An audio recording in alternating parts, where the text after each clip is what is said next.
Bonjour le peuple congolais, mes compatriotes congolais. Voilà, je suis M. Don Freddy Mutombo. Nous revenons encore vers vous sur les programmes qu'on avait initiés de paix Solidarité, de l'association Paix Solidarité, afin de mobiliser tout le peuple congolais d'aller élire un administrateur, un président de la transition. On a fait ce programme-là pendant un certain moment, jusqu'au mois de décembre de l'année passée. Et aujourd'hui, le candidat sortant, on a eu M. Monseigneur Laurent Mosengo, et en deuxième, Dr Mukwege. C'est comme ça que nous devons avoir la bonne lecture de notre constitution pour savoir comment orienter notre pays. Mbokandenge Zokende, toyebi que Kabila a fait mandat na ezalaki déjà le 19 décembre 2016. Et c'est là qui. Accord et ça qui est un an. Pour Nabiso étant peuple, Oazali mur, et légitimité ou takawapi, c'est comme ça qu'on avait mobilisé partout dans le monde que le peuple aille voter un administrateur. On l'a fait, et puis en le faisant, on luttait à tout prix que pendant l'élection, tout ça, stratégie n'est tout nécessaire pour que tous allons pas morté, tous en pas blessé. Kabila par sa violence a agressé le bureau de vote et tout ça. Tout jouer qui n'a de façon que au niveau national, Azala vraiment n'a écouté et Salamaki, population, ils ont voté. En Europe, en France, ici nous sommes en France, à Paris, partout, bateau a voté. On a le résultat, on a les archives. Les lots, tout le monde est clair, ça commence à prendre route. Le peuple a voté, le Monseigneur Laurent Mosengo. Toujours pour que la transition, et quand je dis transition, sans Kabila, accompagné par le deuxième, Dr Mukwege, ainsi la suite de l'équipe Batone surtout Bazalaki peuple amona ki Bazalaki na kati ya liste wana.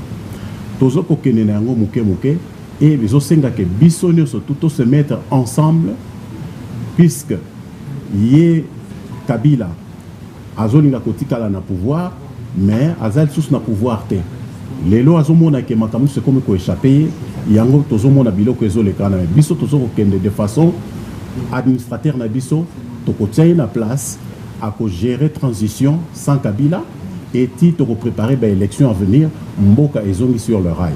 Voilà ce que je voulais m'échanger. Nous voulons vraiment nous échanger avec vous, entretenir avec vous le peuple congolais pour vous dire, tous soutenir encore un peu plus. C'est comme ça l'application et article 64. Il y a la Constitution d'Abisso. Et l'article 64, tu as bien déjà qui dit l'article 64, par tous les moyens maintenant, par tous les moyens, locaux laïe, Alinga se forcer au Tikala, Bissonus Tozo Sala Oekoki, administrateur à Kotanesika, et toujours pour encourager Moutounio surtout Oazko Sala, Oyako Sala, puisqu'à en appui de notre constitution, Kabila, Alongawana, Totia, Tozo Nsamboka Naisika. Nous allons passer peut-être parole par le compatriote à côté, c'est là que vous en dire un peu plus. Voilà, Congolaises et Congolais. Mbote na bino nyonso. Mboka ndenge ezali kotambola lelo yo ezali malamu te.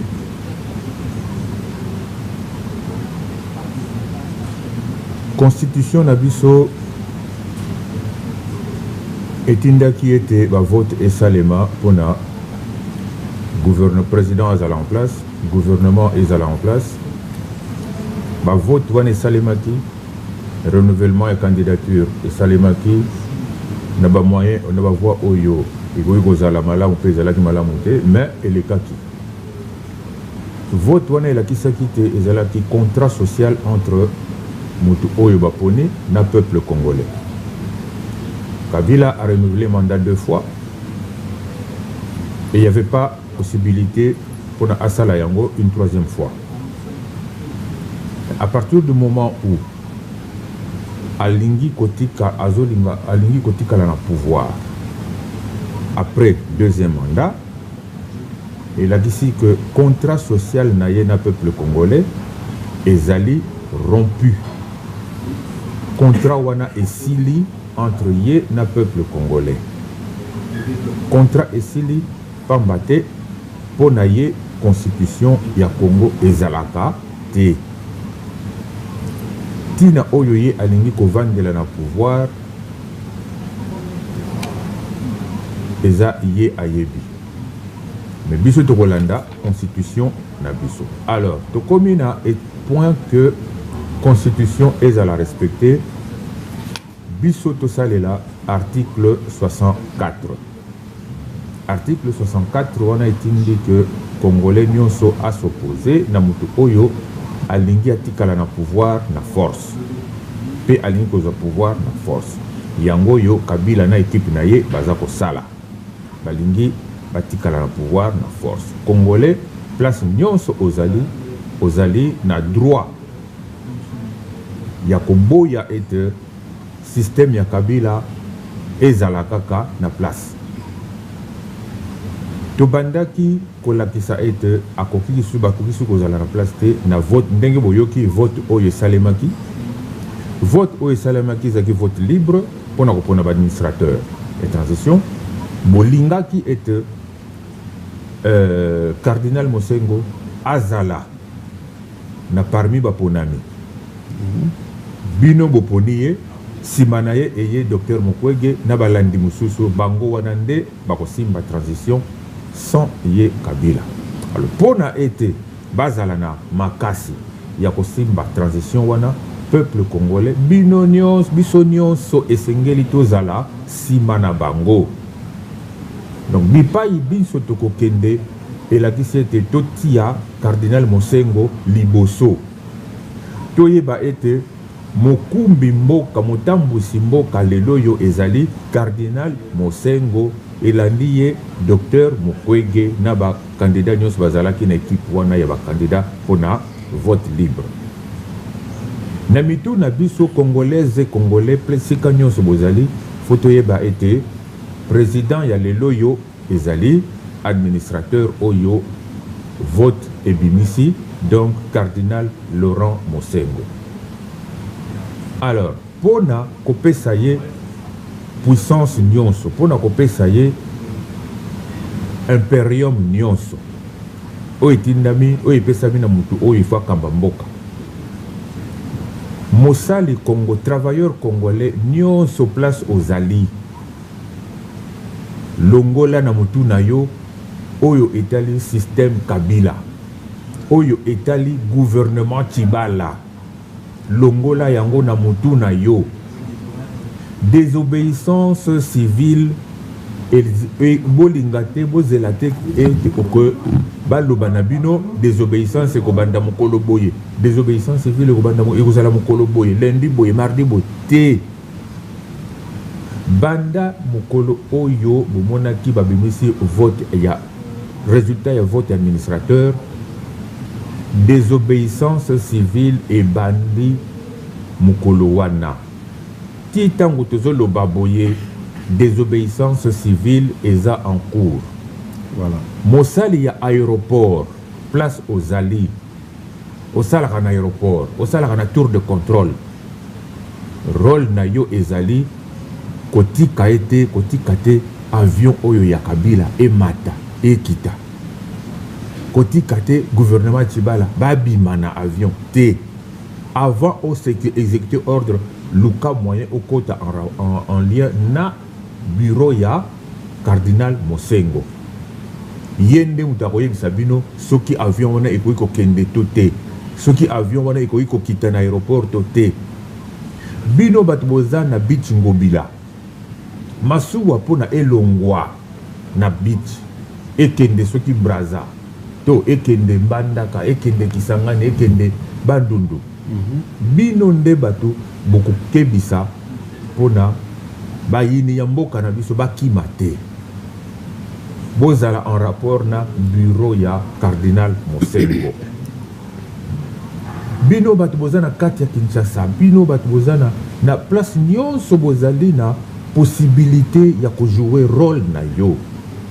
Ce qui est engagé que au Kangamutu, il y a gouvernement Tchibala, au Tchaï Nase Yamesa, Tchaï Nase Yamesa, avant Dawana. Pambate, contrat social, il y a bino peuple congolais, na ye Kabila. Donc, na gouvernement na ye Atchaki en place, contrat wana ezali lisusu te. C'est ça. Contrat wana esi ekatami. Contrat wana esi ekatami ki kobanda mukolo pe oyo abengisaki ba mercenaire bakota na kati ya mboka pona baya koboma ba congolais. Ba mercenaire baza wana na kati ya Kinshasa.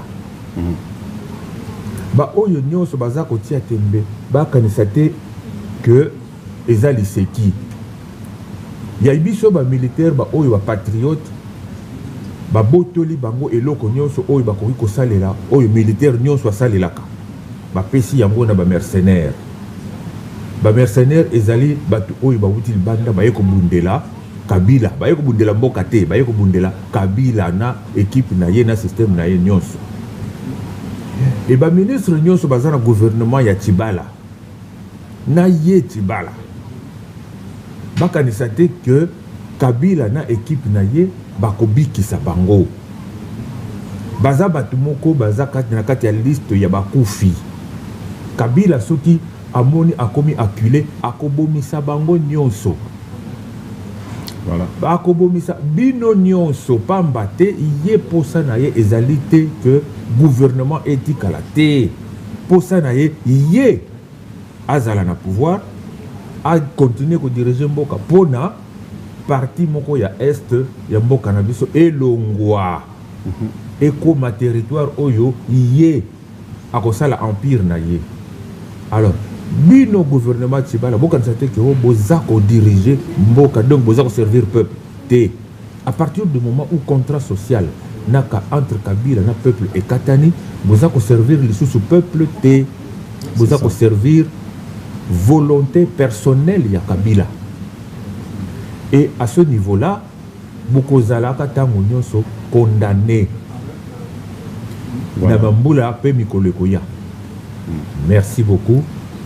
Biso nyonso tozala na simaya Cardinal Mosengo na Docteur Mukwege. Peuple congolais en avant, Ingeta. Voilà. C'est ça exactement, Ndenge, confrère, compatriote Aouti Koloba. Toyebi que changement et kouta na biso apport ya diaspora. Tozo sala mingi, tozo ko bunda ndenge surtout pour que makambo ait changé.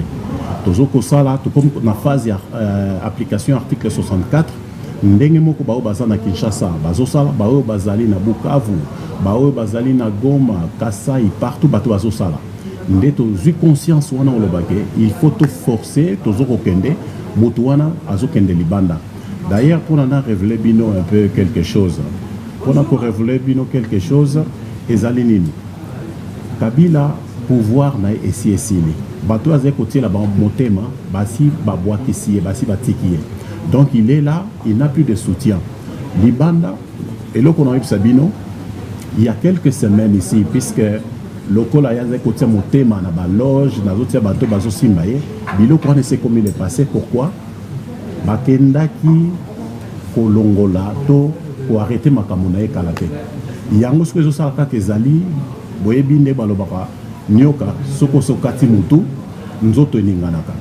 Mais biso application article 64 nazo ko encourager congolais nyonso tout oyo azali partout au monde, ici en France, en Belgique, en Angleterre, aux États-Unis, Afrique du Sud, Angola, Congo Brazzaville, nabo bino bozana kati ya Kinshasa bozolanda boyebi ndenge makambo ezokende tozoko kende nango ti akolongwa azolongwa déjà konga asi alongo na pouvoir azali juste mais na orientation ya paix solidarité oyo ezalaki administrateur toyebi ke président actuel ya Congo ezali Monseigneur Mosengo na équipe ekozala mise en place ezali yende peuple aponi tozoko kende naye avec l'apport de la diaspora,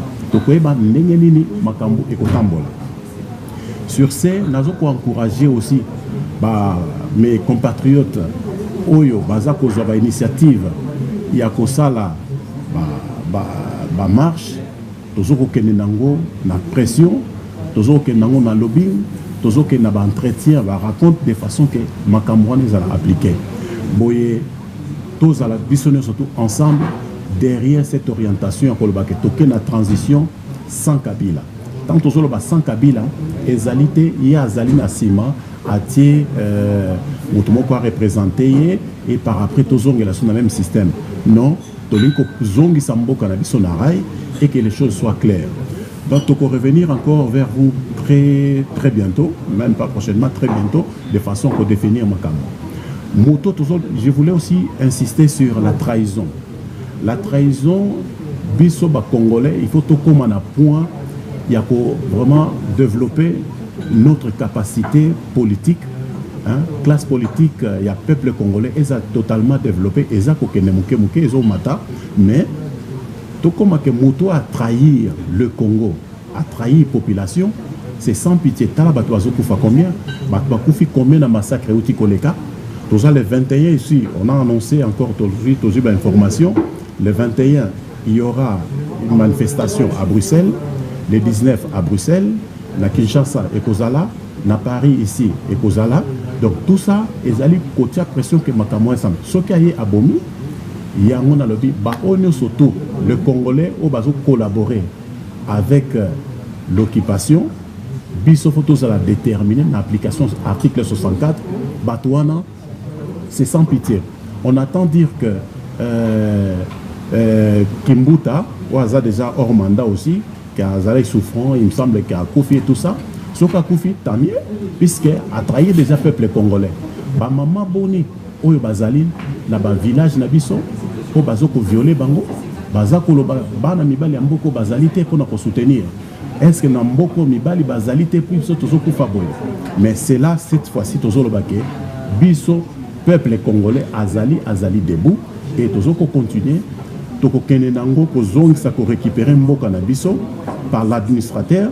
Toujours ko landango malembe nezo kene tindenga ko za la mise en place et tout ça derrière ça ko tala makamne puisque le pouvoir appartient au peuple. Le peuple n'a pas saka motonné surtout mandat tant oui à voter. Ceux qui vont voter au pas à peuple, aux arts na pouvoir te. Ndenge bomoni akomi ko sala wana, ndenge mesenanga a monique élection et salami, ma peuple va voter candidat na bango administrateur. Alors, ils sont perdus, ba komi kolanda, ba parti en fait ba komi kolanda ba église, ba komi kolanda ba nous pas bloquer bango. Puisque ba komi comment que pouvoir et comme ko échapper bango. Alors tous les collabos, j'ai suivi monsieur le pasteur Ekofo, voilà ce qu'il a dit. Il a eu ce courage. Bazala qui est béni dans Katia Salle, mais vous avez vu, Bazala qui tous noyés, Bazala qui bango surtout à Kozinda. Et bango wana surtout ce sont des traîtres et c'est sans pitié. Mokolo ezali, biso peuple congolais tozali à côté les mains. Toko juger, toko eba o a rokendo wapi. Bino bozana Kinshasa, botala ba on a dit que mingi na minute oyo bazozo ba vol ba comme kokima bazo ken banzela mususu. Bopesa ka information, botine la biso information, to bando pesa bango bonjour côté bazoya. To yamba bango to pesa bonjour. Vous comprendre bonjour dans des années. Alors pour clore, tozo ko encourager s'il vous plaît tout peuple congolais, le peuple congolais. Au départ, il y a Mboka, au niveau national, international, tout soutenir notre candidat.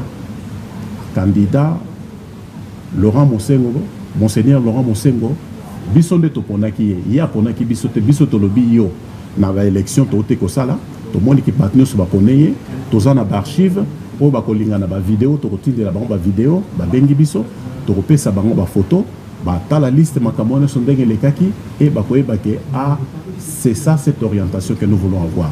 La souveraineté de notre pays nous appartient. Donc tous on est sika, toute pression, tokende et année où les 31 ndenge akati les 31 ndenge bomaki batu asali makam par force mbe sikoyo to comme ce qu'on a kati à Kinshasa. Message encore une fois. Bon, excusez-moi de passer le message, mais puisque les allez dans moto, bateau, monsieur, dans ce soir, bateau, kin 23, dans ce soir, ceux qui ont eu message, au Bengi Bisso, dans ce soir, kin 23, ceux qui ont eu message, au Bengi Bisso, quand on commande kin 9 à commis, on a des déplacements, et puis total makamne au sala. Bon, on a passé message, on a un message, yebisa biso, mais tozo kende et vouloir ou pas, toko récupérer mboka na biso, ozon sa mboka na nzela. Je vous remercie tous et puis mes condoléances dans ma famille soit approuvée au Bazali, éprouvé plutôt au Bazali, au Bazwa qui ba massacre mbaleleki, nabo bazo kufa na Beni, bande kuna biso baza ko bunda na este kuna ba ya kotumba, tozana bango, ba o bazo ça déjà misala zinga zinga toyebi, c'est bien, tozo ko encourager. Mais toza biso nous ensemble. Je vous remercie. Merci.